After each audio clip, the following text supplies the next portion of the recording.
हरे कृष्णा। वेद सारथी में आपका स्वागत है। हम भगवत गीता में दिए गए 5 तत्वों पर चर्चा कर रहे हैं, जिसमें से ईश्वर और जीव तत्व पर हम चर्चा कर चुके हैं। अभी हम प्रकृति पर चर्चा कर रहे हैं। हमने पिछली कुछ वीडियोस में भौतिक प्रकृति से संबंधित जानकारी आपसे शेयर की थी।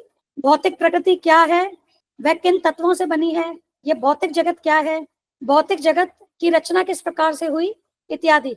आज हम आपके समक्ष आध्यात्मिक जगत के विषय में जानकारी प्रस्तुत कर रहे हैं। इसकी जनरल इंफॉर्मेशन, आध्यात्मिक जगत का विवरण बहुत ही सरलता से हम इन बिंदुओं के द्वारा आपको पहले बताएंगे।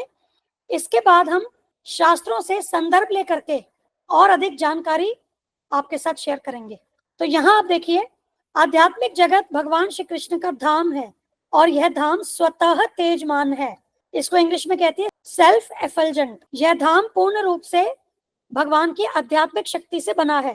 भौतिक शक्ति का इसके साथ कोई लेना देना नहीं है। यह धाम सच्चिदानंद है, अर्थात शाश्वत ज्ञान तथा आनंद से परिपूर्ण। और इस आध्यात्मिक जगत में असंख्य वैकुंठ ग्रह हैं, जहाँ पर भगवान श्री कृष्ण असंख्य चतुर्भुज नारायण अवतारों के रूप में प्रकट हैं और वे इन वैकुंठ ग्रहों की अध्यक्षता करते हैं। इस आध्यात्मिक जगत का उच्चतम ग्रह गोलोक वृंदावन धाम है, जिसे कृष्ण लोक भी कहते हैं। और वहां भगवान श्री कृष्ण अपने मूल रूप में 2 हाथों वाले रूप में बांसुरी लिए निवास करते हैं। इन सभी आध्यात्मिक ग्रहों में असंख्य भक्त निवास करते हैं और वे भक्ति पूर्वक भगवान श्री कृष्ण की सेवा में संलग्न हैं और दिव्य आनंद का अनुभव करते हैं। और इस आध्यात्मिक जगत का, जैसा कि हमने बताया कि यह जगत शाश्वत है, तो इसका विनाश कभी नहीं होता।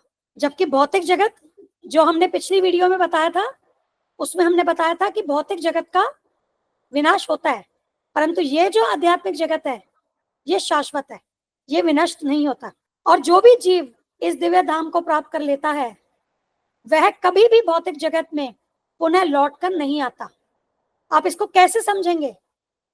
देखिए, आध्यात्मिक जगत, इसमें भगवान की आध्यात्मिक शक्ति कार्य कर रही है, वहां भौतिक शक्ति नहीं है।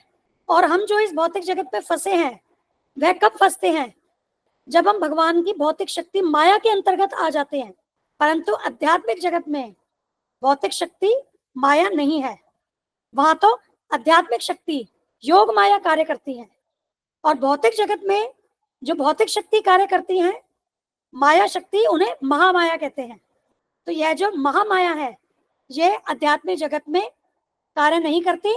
आध्यात्मिक जगत में योग माया कार्य करती है, जो कि भगवान की आध्यात्मिक शक्ति है। भगवत गीता में भगवान श्री कृष्ण ने अपने इस दिव्य धाम के विषय में कुछ श्लोकों में बताया है। अब हम उन श्लोकों के संदर्भ आपके समक्ष प्रस्तुत कर रहे हैं। भगवत गीता के 8वें अध्याय के श्लोक 20 और 21 में भगवान श्री कृष्ण अपने इस दिव्य धाम के विषय में बता रहे हैं। श्लोक 8.20 ये इस प्रकार से है। परस्तस्मात्तु भावोऽन्यो व्यक्तो व्यक्तात् सनातनः यः स सर्वेषु भूतेषु नश्यत्सु न विनश्यति। यहाँ भगवान कह रहे हैं, इसके अतिरिक्त एक अन्य अव्यय प्रकृति है जो शाश्वत है और इस व्यक्त तथा अव्यक्त पदार्थ से परे है।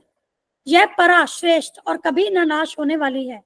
जब इस संसार का सब कुछ लय हो जाता है तब भी उसका नाश नहीं होता। तो ये जो श्लोक 8.20 है, इससे पहले भगवान श्री कृष्ण भौतिक प्रकृति के विषय में बता रहे हैं। वे बताते हैं कि किस प्रकार से भौतिक जगत प्रलय के समय विनष्ट होता है। परंतु ये जो आध्यात्मिक जगत है, इसके विषय में भगवान बताते हैं कि यह शाश्वत है और यह भौतिक पदार्थ से परे है। यह श्रेष्ठ है और इसका कभी भी नाश नहीं होता। इस भौतिक संसार के विनष्ट होने पर भी यह जो आध्यात्मिक जगत है यह विनष्ट नहीं होता। आगे 8.21 में भगवान श्री कृष्ण बता रहे हैं, अव्यक्तोक्षर इति उक्तस् तम आहु परमां गतिम यम प्राप्य न निवर्तन्ते तद धाम परमं मम। जिसे वेदांती अप्रकट और अविनाशी बताते हैं, जो परम गंतव्य है, जिसे प्राप्त कर लेने पर कोई वापस नहीं आता, वही मेरा परम धाम है। तो भगवान का जो दिव्य धाम है वह परम गंतव्य है और जो इसे प्राप्त कर लेता है वह पुनः इस भौतिक जगत में लौटकर नहीं आता। भगवान श्री कृष्ण 15वें अध्याय के 6ठे श्लोक में भी अपने दिव्य धाम के विषय में बता रहे हैं। यह श्लोक इस प्रकार से है, न तद्भास्यते सूर्यो न शशांको न पावकः यद्गत्वा न निवर्तन्ते तद्धाम परमं मम। वे कहते हैं, वह मेरा परम धाम न तो सूर्य या चंद्र के द्वारा प्रकाशित होता है और न अग्नि या बिजली से। जो लोग वहां पहुंच जाते हैं वे इस भौतिक जगत में फिर से लौटकर नहीं आते। जैसा कि हमने बात की अपनी पहली स्लाइड में कि भगवान श्री कृष्ण का जो दिव्य धाम है वह स्वतः ही प्रकाशमान है। उसे प्रकाशित होने के लिए सूर्य, चंद्रमा या अग्नि या बिजली की आवश्यकता नहीं है, वह स्वतः ही प्रकाशित है। और यहाँ भी देखिए भगवान इस श्लोक में भी यही कह रहे हैं कि जो उनके दिव्य धाम को प्राप्त कर लेता है वह इस भौतिक जगत में लौटकर नहीं आता। भगवान के धाम के विषय में और विस्तृत रूप से श्री ब्रह्म संहिता में दिया गया है। ब्रह्मा जी जो भगवान श्री कृष्ण की स्तुति करते हैं वह स्तुति इस ब्रह्म संहिता में दी गई है। और ब्रह्म संहिता 5.29 इसमें ब्रह्मा जी भगवान के दिव्य धाम के विषय में यहाँ बता रहे हैं। यह श्लोक इस प्रकार से है, चिंतामणि प्रकर सद्म सुकल्प वृक्ष लक्षावृतेषु सुरभिरभिपालयन्तम् लक्ष्मी सहस्रशत संभ्रम सेव्यमानम् गोविंदमादि पुरुषम तमहम भजामि। मैं उन आदि पुरुष भगवान गोविंद का भजन करता हूँ जो लाखों कल्प वृक्षों से घिरे हुए चिंतामणि समूह से निर्मित भवनों में कामधेनु गायों का पालन करते हैं एवं जो असंख्य लक्ष्मियों अथवा गोपियों द्वारा सदैव प्रगाढ़ आदर और प्रेम सहित सेवित हैं। भगवत गीता के 8.21 का जो श्लोक है जो हमने पिछली स्लाइड में प्रस्तुत किया था उसके व्याख्यान में श्रील प्रभुपाद ब्रह्म संहिता के इस 5.29 श्लोक के संदर्भ में विस्तृत रूप से भगवान के धाम के विषय में बता रहे हैं। तो यहाँ जो हमने सारे बिंदु लिए हैं ये भगवत गीता 8.21 के तात्पर्य से लिए हैं। श्रील प्रभुपाद कहते हैं कि भगवत गीता में भगवान कृष्ण अपने निजी धाम गोलोक वृंदावन का संकेत मात्र करते हैं जो आध्यात्मिक जगत में सर्वश्रेष्ठ लोक है। इसका विशद वृत्तांत ब्रह्म संहिता में मिलता है। ब्रह्म संहिता में भगवान कृष्ण के परम धाम को चिंतामणि धाम कहा गया है। चिंतामणि धाम का अर्थ है वह स्थान जहां सारी इच्छाएं पूर्ण होती हैं।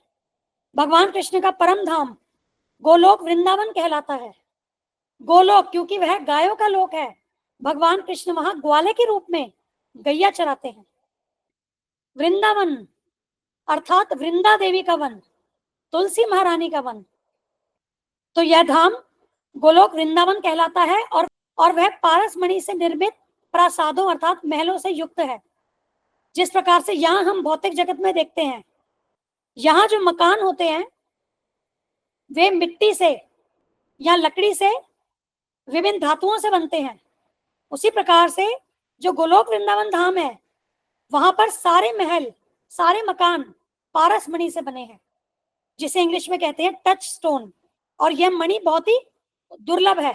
वहां पर वृक्ष भी हैं जिन्हें कल्पत्रु कहा जाता है जो इच्छा होने पर किसी भी तरह का खाद्य पदार्थ प्रदान करने वाले हैं। अब यहाँ भौतिक जगत में हम देखते हैं कि आम का पेड़ आपको आम ही देगा, सेब का पेड़ सेब ही देगा। लेकिन यहाँ जो वृंदावन धाम में जो वृक्ष हैं कल्पत्रु वे किसी भी प्रकार का खाद्य पदार्थ प्रदान करने वाले हैं। वहां गायें भी हैं जिन्हें सुरभि गाय कहा जाता है और वे अनंत दुग्ध देने वाली हैं। तो जो गैया गोलोक धाम में निवास करती है वह सुरभि गाय है जो कि अनंत दुग्ध प्रदान करती है। इस धाम में भगवान की सेवा के लिए लाखों लक्ष्मियां अर्थात गोपियां हैं। वे आदि भगवान गोविंद तथा समस्त कारणों के कारण कहलाते हैं। गोविंद इसमें गौ का अर्थ है गाय या फिर इंद्रियां। तो भगवान गोविंद गायों को आनंद प्रदान करते हैं और जीव गोविंद की सेवा में संलग्न होकर दिव्य आनंद अनुभव करते हैं। तो गोविंद जीव की इंद्रियों को आनंद प्रदान करने वाले हैं और वे समस्त कारणों के कारण हैं। सब कुछ उन्हीं से उद्भूत हुआ है। भगवान वहां वंशी बजाते हैं। गोलोक वृंदावन धाम में भगवान का जो मूल रूप है वह 2 हाथों वाला रूप है और वे वहां वंशी बजाते हैं। और यह जो स्वरूप है यह समस्त लोकों में सर्वाधिक आकर्षक है। वास्तव में कृष्ण शब्द का अर्थ ही है सर्व आकर्षक।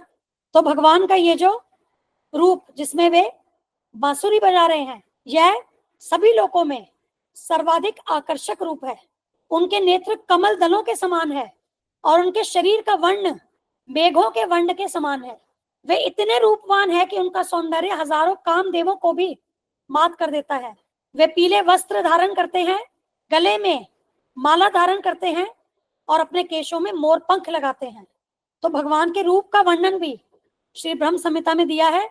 आगे श्री प्रभुपाद बता रहे हैं कि वैदिक ग्रंथ कठोपनिषद में यह बताया गया है कि भगवान का धाम सर्वश्रेष्ठ है और यही परम धाम है। पुरुषान परम किंचित सा काष्ठा परमा गति ही। तो सबकी परम गति जो है वह भगवान का यही दिव्य धाम है। और भगवान कृष्ण का यह परम धाम भगवान श्री कृष्ण से अभिन्न है, क्योंकि गुणात्मक रूप से दोनों एक समान है।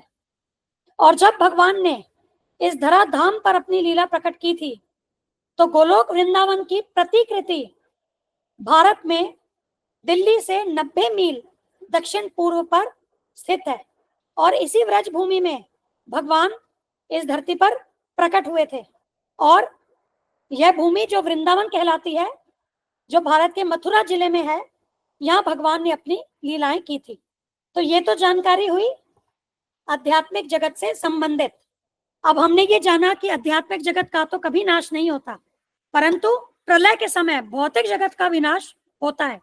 अब ये प्रलय किस प्रकार से होती है, हम इसके विषय में थोड़ी सी जानकारी आपको अपनी अगली वीडियो में देंगे। और उसके बाद भौतिक प्रकृति के जो 3 गुण हैं उनके विषय में हम बृहत रूप से चर्चा करेंगे। आज की चर्चा को अब हम यहीं पूर्ण करते हैं। धन्यवाद। हम यह चैनल और इस पर दी गई समस्त वीडियोस हमारे गुरु महाराज श्री कृष्ण कृपा मूर्ति श्री श्रीमद अभय चरणारविंद भक्तिवेदांत स्वामी ठाकुर श्रील प्रभुपाद जी को समर्पित करते हैं। श्रील प्रभुपाद की जय। धन्यवाद। हरे कृष्णा।